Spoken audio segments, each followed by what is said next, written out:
Snail Sprint, the slow snail race through the vegetable garden can begin.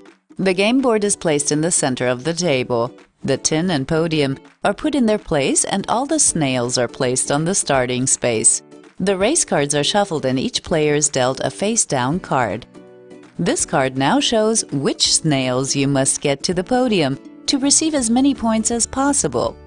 Players must keep their card private from other players. Take turns to roll the dice.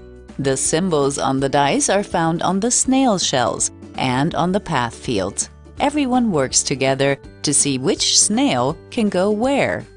There are various options. If you roll two of the same symbols, the snail with the symbol moves to the next space of the track with the same symbol. If you roll two different symbols, select a snail with one of the symbols and move this snail to the next field with the other symbol. Snails that are on a path space block its symbol and instead the symbol of the snail becomes the next path symbol. This can lead to snails being piled up on top of each other. Snails that are under a pile-up are blocked and cannot be moved. Then the snail with the other symbol must be moved to the next matching space. If no snail can be moved with the symbols shown on the dice, the last free snail is moved one space forward. Snails on the vertical tin wall are not piled up if a space is blocked.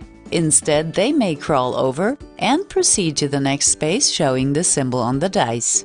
If there is no matching symbol between a snail and the finish, the snail is placed on the podium. The first snail gets the first podium place, and so on. The game ends when all three podium places are occupied. Players take their race card and compare the snails shown with the snails on the podium. Points are awarded and added up.